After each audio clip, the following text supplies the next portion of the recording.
Assalamualaikum warahmatullahi wabarakatuh. Perkenalkan, saya Anissa Fahira Mulya Wahyudi dari Prodi Pendidikan IPA FKIP UNS 2020 kelas A. Saya di sini akan menyampaikan sedikit tentang momentum dan impuls. Yang pertama adalah momentum. Momentum adalah besaran yang berasal dari perkalian massa dengan kecepatan. Perubahan momentum selalu searah dengan kecepatan dan massa benda.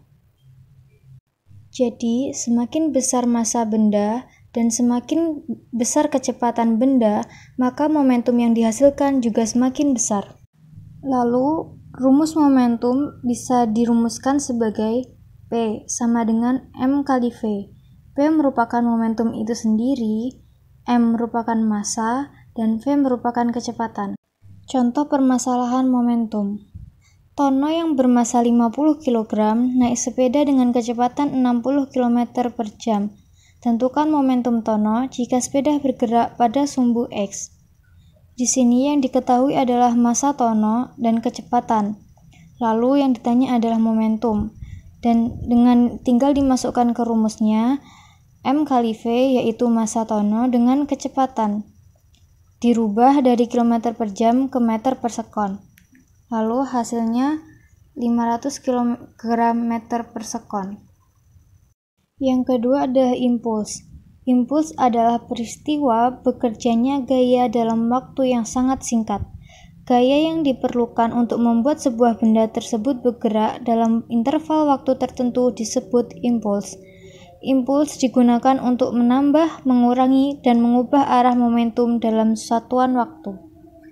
Lalu, impuls dapat dirumuskan dengan I sama dengan F kali delta T. I merupakan impuls, F sama dengan gaya, dan delta T sama dengan waktu. Contoh permasalahan pada impuls adalah sebuah bola tenis bermassa 60 gram dipukul hingga mencapai kecepatan 144 km per jam. Hitunglah impuls bola tenis tersebut. Di sini yang diketahui adalah massa, kecepatan. Lalu massanya dirubah dari gram ke kilogram. Lalu kecepatannya dirubah dari km per jam ke meter per sekon. Lalu impuls bisa disamakan dengan perubahan momentum, yaitu P. Jadi rumusnya bisa menggunakan P yang tadi, yaitu M kali V. Lalu tinggal dimasukkan. Tetapi satuan di dalam impuls nanti berubah menjadi Ns. Pada penerapan impuls dan momentum di kehidupan sehari-hari ada beberapa contoh, yaitu pertama, pada peluncuran roket. Pada peluncuran roket, mula-mula sistem dalam roket dan bahan bakar yaitu diam, sehingga momentumnya sama dengan 0. Berdasarkan hukum ini, kecepatan akhir yang dapat dicapai sebuah roket bergantung pada banyaknya bahan bakar yang dapat dibawa oleh roket dan kelajuan pancaran gas. Lalu yang kedua adalah palu. Mengapa palu tidak dibuat dari kayu, tetapi dibuat dari besi bagian kepalanya? Yaitu karena bertujuan supaya selang waktu kontak menjadi lebih singkat sehingga gaya impuls yang dihasilkan lebih besar.